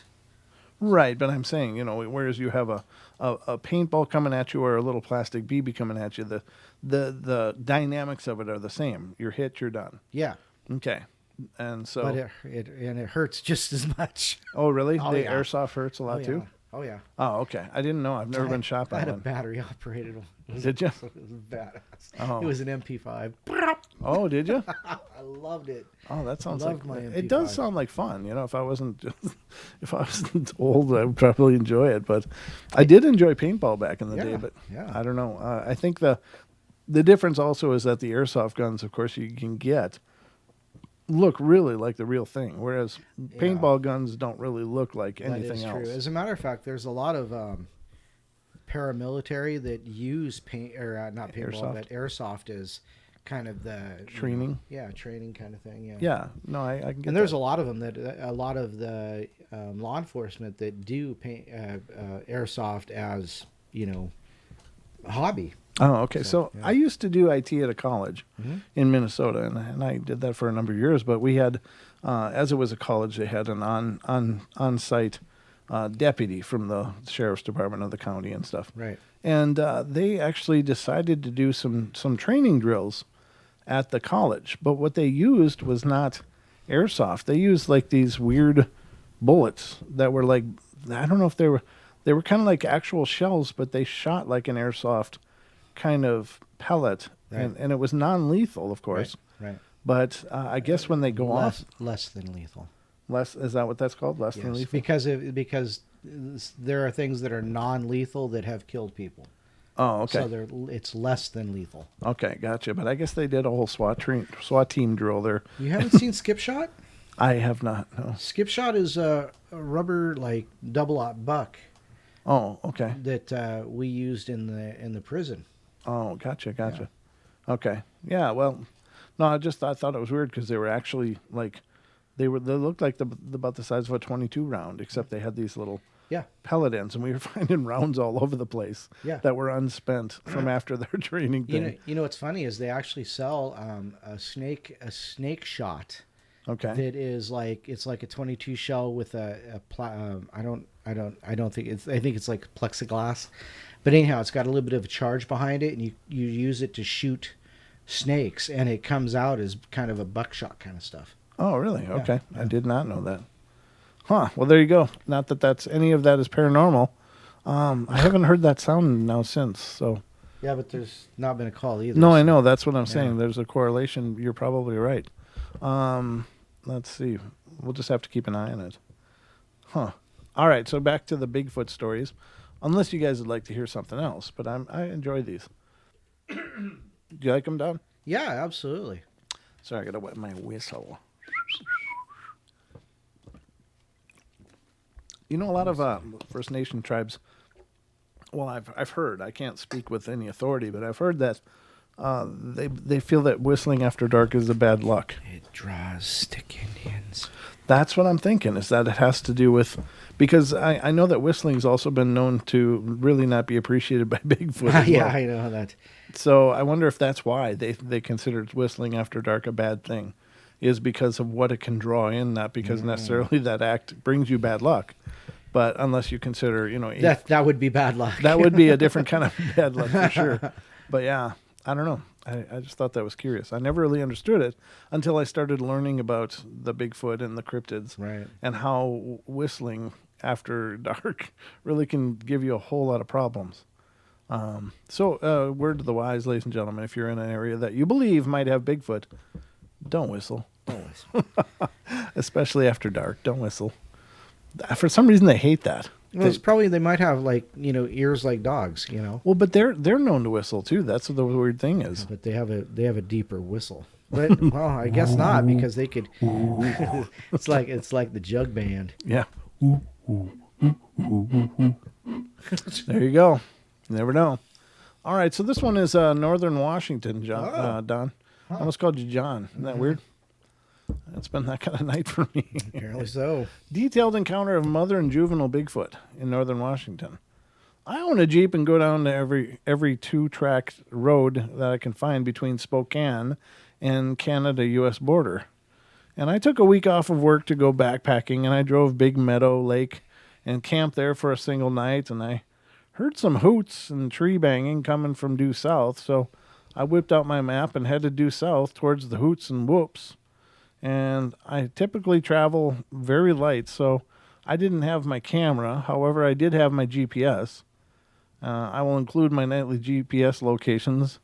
I made a there and back path over the course of 5 days, meaning I camped at the same spots traveling back to my Jeep.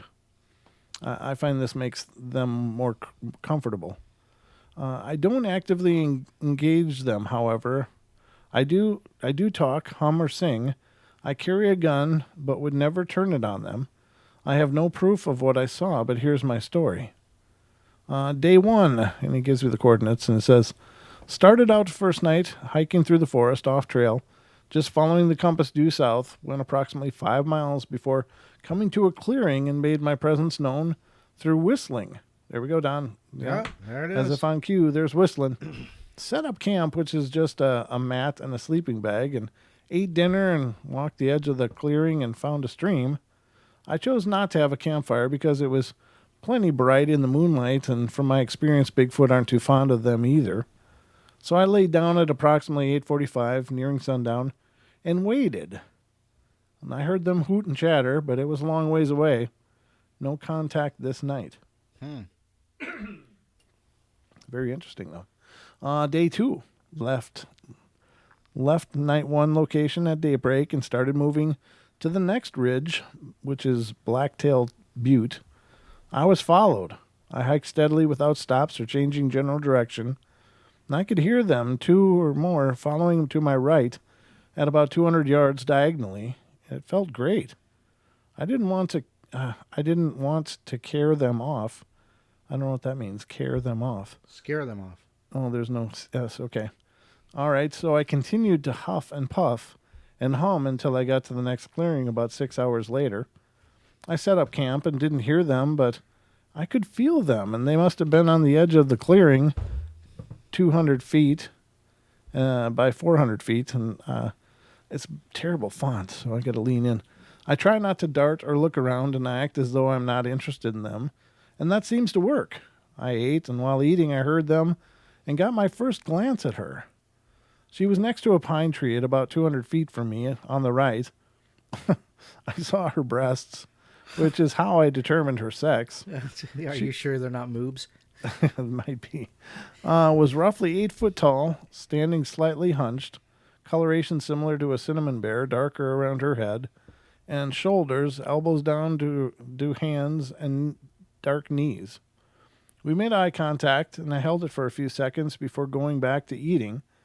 Internally, I'm freaking out, and she watched me for a few more minutes, then turned around and silently navigated, walking downhill until she was out of sight. I went to bed at about 8:45 and had no contact from 8 p.m. on. I heard chatter, but no tree knocking.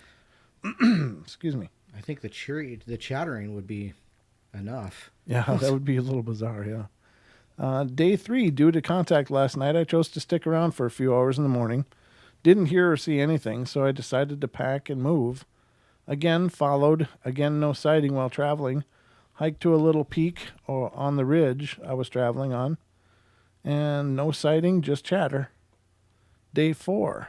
Hiked back to day 2's site. As I arrived at the clearing, I saw 2 Bigfoot, the same female and a juvenile. It was about 5 foot tall and pudgy, and they were moving laterally to me, about 50 feet in front of me, not evading, but just moving.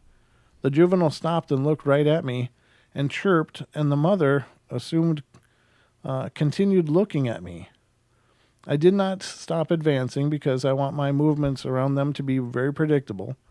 I got within 30 feet of the juvenile before he just turned and walked easily 2 times the speed I was moving towards his mother, gender assumed, and they stopped at the edge of the clearing, about 150 feet from my location. As I unpacked and prepped my dinner, I brought apples and set them about 50 feet from my sleeping area. I cooked my dinner 25 feet from my sleeping area, and they did not advance or seem to take notice of my offering. I watched them for about 2 hours as they moved around the area, seemingly very keen on my activity, kicking myself for not having a camera. And I would see them between trees and moving around. Sometimes it seemed they were no longer taking great notice of me. I felt very comfortable and not a threat. I went to bed after not seeing them for a few hours. Tons of chatter, more than before. Day number 5, heading to the Jeep. I set out, noticed the apples were gone, and walked back in the way I came. Never saw them again. Never heard another hoot. Really wish I had pictures, but I'm kind of glad the experience is genuinely mine. Yeah, no doubt. That's really intense. It is. I'm really really impressed with what that person's doing. I don't know. I don't know if I could just grab a pack and just hike around. I hear people do that around here all the time. Yeah, they do. I don't know if I'd ever be comfortable doing that. But I think I would like to, but would you? I don't know. I don't know. I don't know. That's a tough one. I mean, it'd be great to be able to get to that kind of comfort, but Right. I don't know. I'd need a tent. I'd need some kind of layer. I glamp. You glamp. You're a glamper? Yes. Oh, nice. So I take the fifth wheel and Well, there you go. If you got a fifth wheel to take. I don't think that where this person is going, though, there's any way to get a fifth wheel back in there. well, it's always a dream. Well, there you go. You can maybe chopper it in. Yeah. We need an evac. Yeah, put me in over there. So I wonder who the lady is that just bought a T-shirt. Oh, somebody just bought a T-shirt? Wow, you guys are amazing. Thank you guys so much. This is a lot of love going on here in the portal tonight, ladies and gentlemen. Wow. Thank you guys. I'm absolutely humbled. Whoever you are that bought a T-shirt, thank you. It means the world.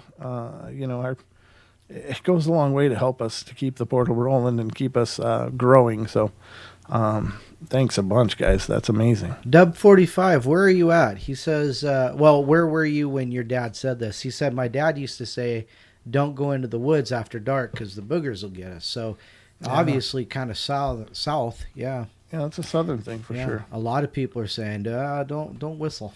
Just don't whistle. Yeah, that's very cool. You know, that the whole wood boogers thing, or the boogers, was a southern tradition, I think, for like ever. Right. Duke says Native Legend says types 3s and 4s use whistles to communicate while hunting. Oh, okay. That's a little scary. Yeah. Especially because like if fours. I hear it, I'm wondering if I'm the prey. Right. Well, that's the part that I think would suck, is that, you know, there are allegedly those types that would eat people, and maybe do actively, you know, not actively, but if they're there, they'll probably take a quick, easy meal. But, you know, that's what I would be thinking of at first. If I was getting surrounded by these things, it's like, oh no. I just say, hey, you wouldn't like me. I'm fat from top to bottom. They maybe need a winter layer. Oh, God.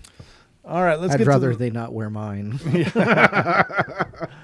does this beard make my butt big? Oh, man. I was kayaking in Molasses Pond, where I had a cabin, and I was coming back from around a bend in the shore, and I heard an amount of splashing on the shore behind me, and I looked around, and I saw a 7 or 8 foot tall jet black thing grab a fish out of the lake. It was only there for a few seconds and then disappeared back into the woods. It freaked me out, and I stopped going out, except in broad daylight after that. Huh. Well, I mean, if it was grabbing fish, you should be fine. Right. No. All right. Bigfoot spotted at English school. This is weird. Oh. Let's see. As I was locking up the school, I saw something run across the school field. I went to inspect, and as I thought it was an intruder, but all I found were some rather large but messy prints in the mud, and approximately, I don't know what this means, but 50 centimeters in length, and spanning the entire field. As I am unsure of what it could have been, I am left to conclude that it must have been the infamous Sasquatch. In case of any further appearances, are there any precautions I can take? Yeah, install floodlights. They don't like those. Motion detected floodlights. Put those around, and they'll stay way the hell away from you. Oh, you know what else you could use? Infrared. Well, possibly, yeah, Because they stay the hell away from that. That's another good point. Yeah, if you put up infrared floods, they'll generally steer clear of them. I've not heard of them going into those willingly ever. All right, so a Bigfoot attack near Lake Cushman. This should be interesting. After lighting a fire, we heard footsteps in the water. After we all returned to the vehicle, we heard the tearing of metal that was very loud close to the van. As we decided to douse the fire before leaving, we heard more footsteps, so we jumped in the van and sped off as fast as possible. As we drove off, we heard the loud bang against the side of our van. I would add an image, but we have video instead. Where's that? None of that is here. I don't even know what that means. Picture it didn't happen. That's right. If we can't see it, it didn't happen. And I don't want a red circle around a blurry image. Yeah. Don't send me a picture of a shrub with a red circle on it. All right. I was working at the Marine base for several months. Didn't see any Bigfoot. But one night, myself and a coworker heard something we couldn't explain. I had bought my Polaris Razor with me, and one night late, did you hear that? Did you hear that? I think that was Minion. Oh, is he? He shouldn't be out there still. There's no way he's still out there. Because I thought I heard like... It was like that, right? Huh. Yeah, that was new. There's no call, though. There's no... Okay. All right, sorry. But I heard that. It was like a voice or something. There's no way he's down. He will stay down for a little while and then just go back up. But it took us a while to... Where am I at? So late one night, we decided to take it out for some fun. And we're passing 12 midnight, and we decided to go up to the top of the mountain on some fire roads. There was a dried-up lake. It's about 12,500.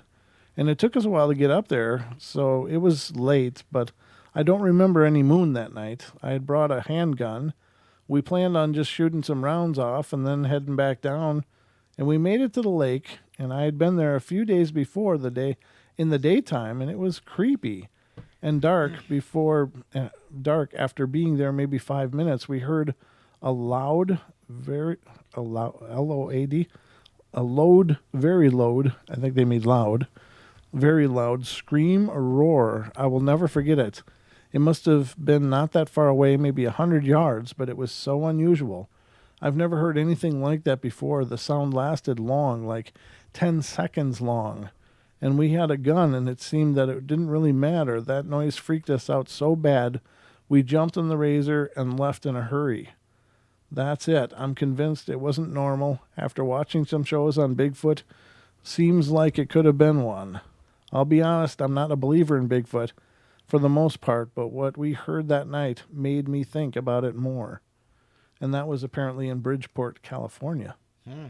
So I'm not really familiar with the Bridgeport area, obviously, because it's geography, and I'm not familiar with any of it. But that's very, very creepy.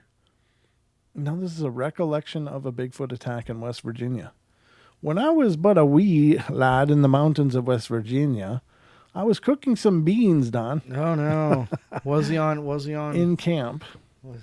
And when suddenly I heard... Over on Nunker Road. Yeah, maybe. When suddenly I heard a noise. I went to investigate, and lo and behold, I witnessed a 9-foot-tall, brown, furry ape man looting my tent. I quickly sprung to action and whipped him with my whip named Dorothy. Okay. That's another story. He roared at... What the hell is this, a dream? It says a wee lad. He's camping. So I whipped him with Dorothy, the name of his whip. He roared at me, batted me into a tree 12 feet or so up, and then I awoke. My sweet Lorraine was gone. I speculated the Bigfoot took her, but I still don't know to this day. I had a broken rib and shoulder blade, but I know what I say. It still haunts me to this day. Huh? What the hell? What the hell did I just read? I'm lost. I'm lost too. I don't know what I just read at all.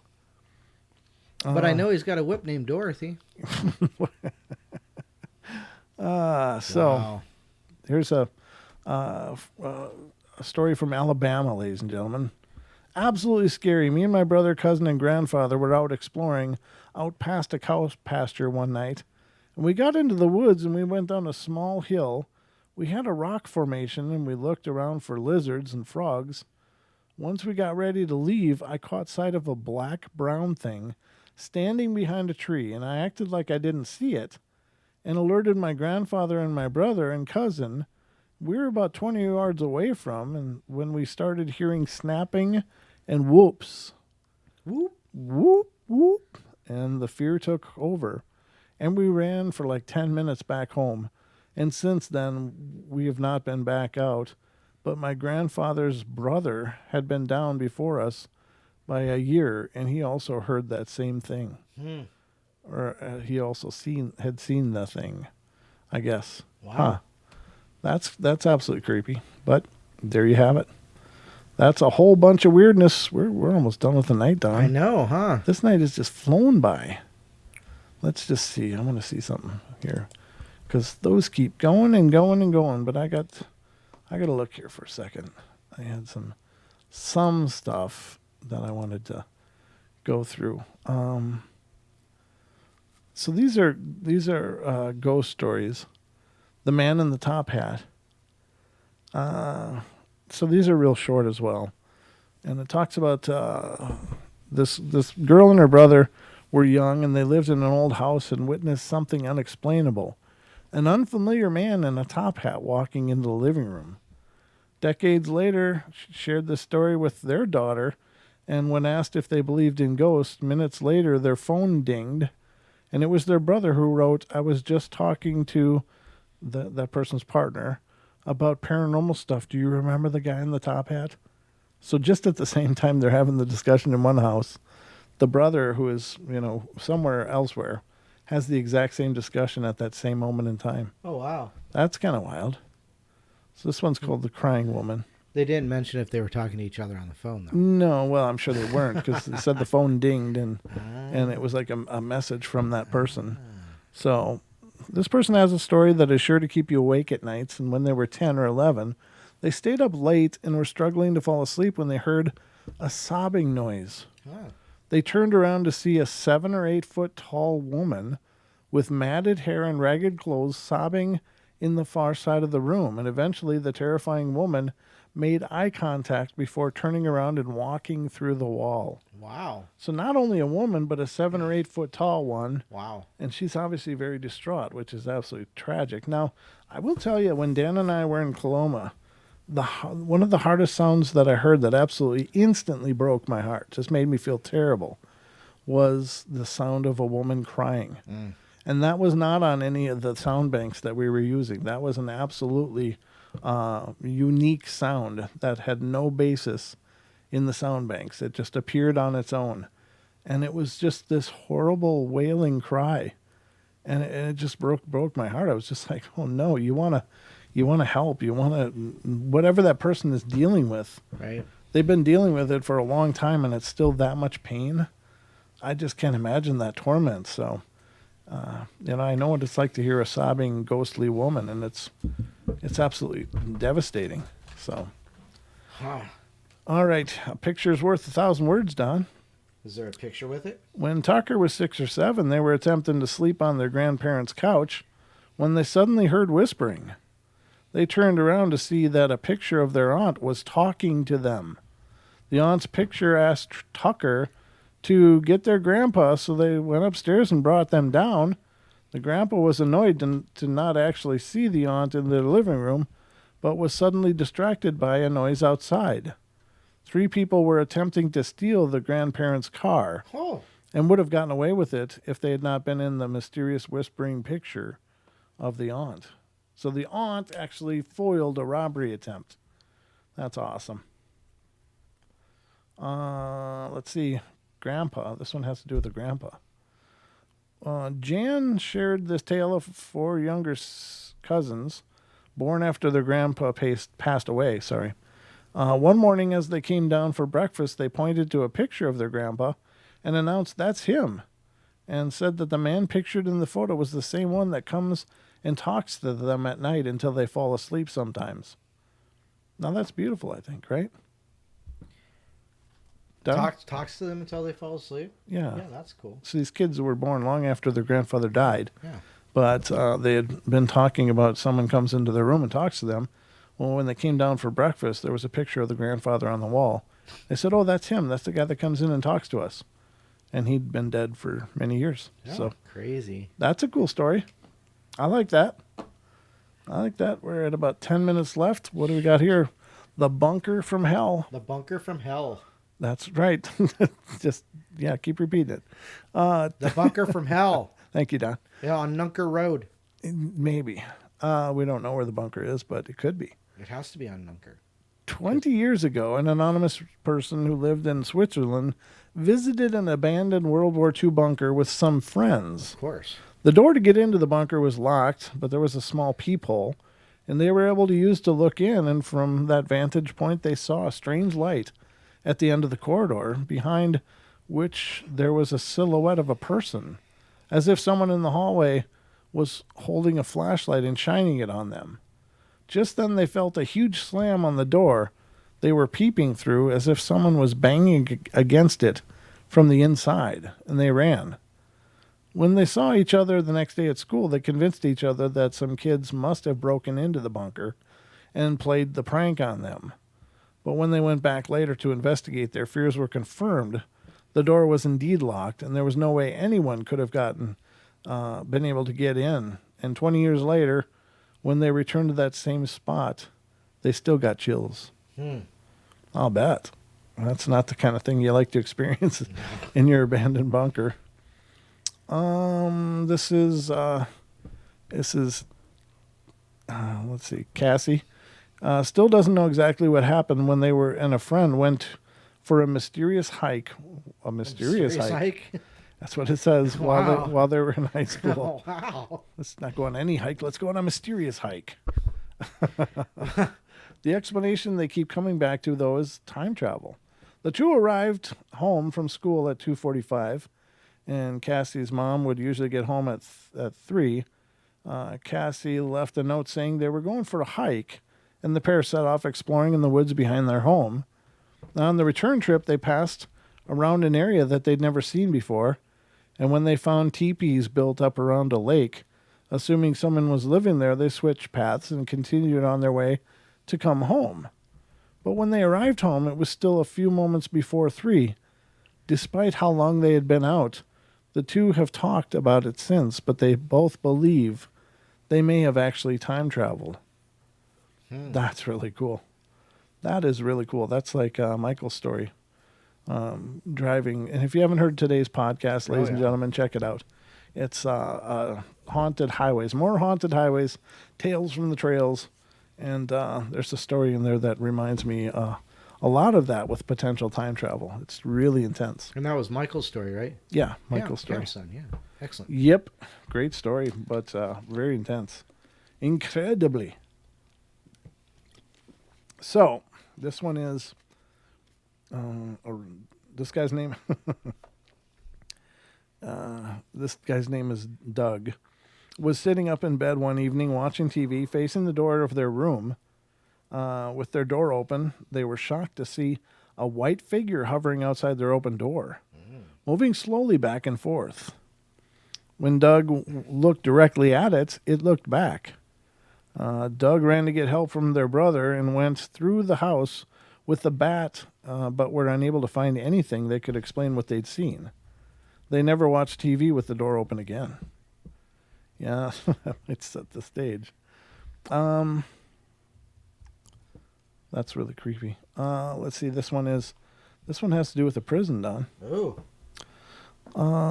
Let's see. Arby has a harrowing tale of a historical haunting. While on a guided tour of an old Australian jail, they felt a slight mysterious pressure on their neck, as if someone was constricting their windpipe. They didn't think anything of it, that is, until the tour guide revealed that a man had once hung himself in that stairwell, and that people often reported feeling strangled there. Wow. Wah, wah, wah. That's creepy. Lots of creepiness going on there. Still got a lot of people in here, don't we, Don? Yeah, we do. We should almost go for 3 hours tonight, I tell you. Oh, no. I got it. No. I got an early morning tomorrow. I'm just being cheeky, Don. I knew you'd say that. You're but cheeky. it's awesome when we got like a lot of people in here. But this one is having to do with a guy named Red. Well, hey, Red. While at a friend's house, Red fell asleep on the couch. When he woke up, he decided to leave and went to their friend's closed bedroom door to say goodbye. Their response, although a casual yep, sounded somewhat strange, and the voice was so odd that Red opened the door to the room and discovered that no one was there. When their friend arrived back at the home, he revealed that he was accustomed to hearing inexplicable voices there. Apparently, a boy had hung himself in the home, and everyone who lived there since has heard the voice. The story about the suicide was corroborated by the next-door neighbor, the deceased boy's mother. Wow. Oh, that's a heartbreaker. Yeah. When you said he went to the door and he heard a yep, I thought of Tony Merkel. Tony Merkel. Yep. Yep. I hear how my mic is kind of like clipping. Do you hear that? Yep. No, not that time. No, I don't hear it clipping. I do. I hear it in my earphones. But as long as it's not coming through over the air, that's good. But it sounds like my mic is a little bit hot. Sounds like my mic is a little bit It's a me, a Mario. Okay. All right. Let's go on. Here we got time for one more, maybe? Yeah. No, it's nighttime, Don. That's a bad idea. But we're inside. Yeah, but the paranormal doesn't care, Don. The scaranormal. So this is Lan. When Reddit user Lan, husband was a teen, he camped out at his friend's aunt's and uncle's place by the lake in the country. At some point during the night, he went down by the lake to take a leak and saw a man across the lake. It struck him as strange to see another person out there walking around late at night. So he said hello, but the man didn't respond and suddenly disappeared. Lan's husband... What?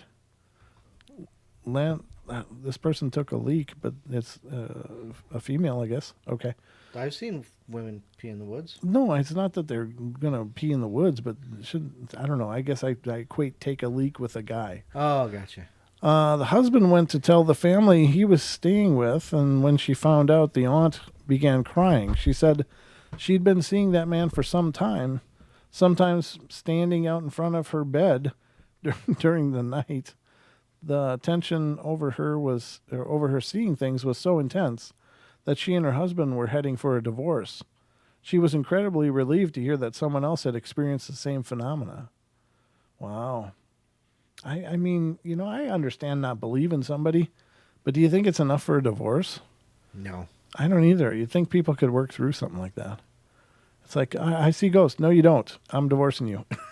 It depends on their particular religious dogma, I suppose. That could be true. That could be true. Throw that in there real quick. Yeah, which is, sometimes religious dogma can create all kinds of problems. But the late shift.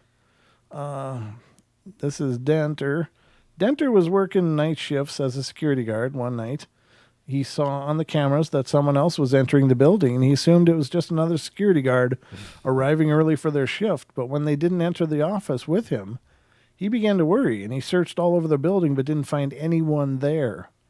When they got home, they called the manager to see what the cameras had captured from around that time, and the man entered the building, and she said the camera froze for an hour around that time. Wow. Just too damn convenient, I think. That's a little too convenient. That sounds more like MIB kind of stuff. It does.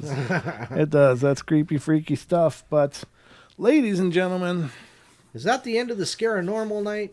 That's the end of our Paranormal Portal. Wow. Production for this evening. But I hope you guys enjoyed it. Thank you guys so much for being here. Thank you to all of you who purchased gear from our site. That means the world. It really and truly does. It really helps out a ton. So thank you guys for that. I hope you guys have a brilliant night. Don, anything in closing? Sausage. There you go. Thank you guys for being here.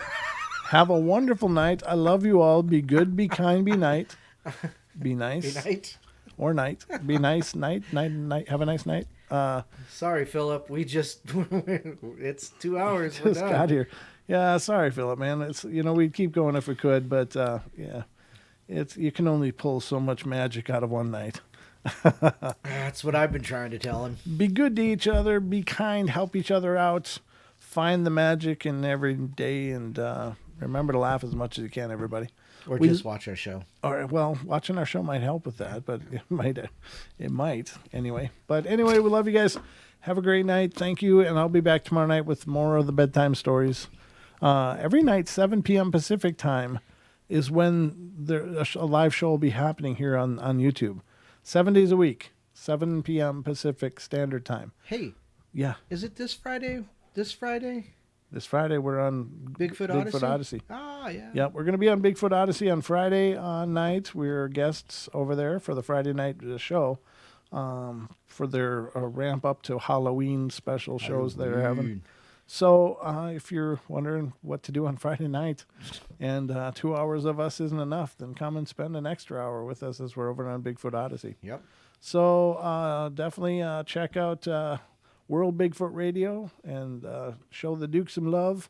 He's always pumping out amazing episodes over there, and he also has a new show on TFR. TFRlive.com, which is World Bigfoot Radio as well. Yep. And that's Saturday nights at 10 p.m. Pacific Standard Time. So check it out. And he's usually hanging out in the chat room over there. So you can always hang out and talk with the Duke every Saturday night on TFRlive.com/chat. So you can create your own username and password and be part of the family over there as well. Hey, Magian, did you get your shirt? Mo got a shirt. Not only did he get his shirt, he sent a picture. When and where did he post it? He posted it. It's on last night's show. If you want to see Moog in his shirt, check out last night's show. Or I can just show you after we're done. You can post it to the Facebook Paranormal page. I will once we get them all. We're going to make a big posting of all the winners of our last giveaway. So we need pictures from the other winners. When you get your stuff, send us a snapshot. See what happens when I'm not on the show. What stuff gets done? Oh my God. Thank you very much. I'm here all night, ladies and gentlemen. Actually, is not because I'm I'm actually- quitting for the night. I'm actually here all night, so yeah, you're gonna be. whether or not there's a show going on is a whole different thing. But anyway, good night, everybody. Take care. We love you all, and sweet dreams. And I'll see you tomorrow night, 7 p.m. Pacific time, for the bedtime stories. So if you want to hang out, I'll be here. Good night. Good night.